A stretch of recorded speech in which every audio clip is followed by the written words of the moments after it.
কখনো কখনো এমন হয় যে আমরা আমাদের কোনো প্রিয় জিনিসকে যখন হারিয়ে ফেলি, সেখান থেকে কিছু কিছু আমাদের আহ, রাগ তৈরি হয়।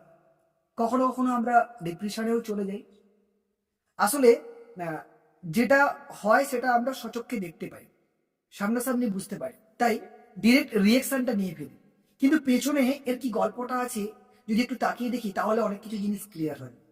এই সামনেই কালবৈশাখী ঝড় গেছে, সেই ঝড়ে একটা পাখির বাসা ভেঙে গেছে।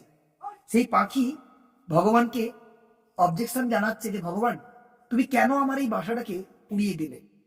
ভগবান তার প্রত্যুত্তরে তাকে জানিয়ে দিল, আসলে যখন কালবৈশাখী ঝড়টা উঠছিল তখন তুমি গাছের মধ্যে ঘুমাচ্ছিলে, তুমি জানো না সেই গাছের মধ্যে একটা বড় সাপ তোমায় খাওয়ার জন্য ওয়েট করছিল। তাই দেখলাম তুফানটা দিয়ে তোমার বাসাটা ভেঙে দেওয়াটাই আমার কাছে অত্যন্ত শ্রেয় বলে মনে হয়েছে। আমি চাই না কাউকে পৃথিবী থেকে সরিয়ে দিতে। তাই তুমি যেটা দেখতে পাওনি, আমি সেটাই করেছি। ঠিক সিমিলার ওয়েতে এই গল্পটা আমাদের জীবনেও অনেক কিছু ছাপ ফেলে। অর্থাৎ যারা তাদের প্রিয় জিনিসকে হারিয়ে ফেলে, অন্যকে দোষ দেয়, অন্যকে ব্লেম করে, কিংবা নিজে ডিপ্রেশনে যায়, তার পেছনের গল্পটাকে খোঁজার চেষ্টা করো।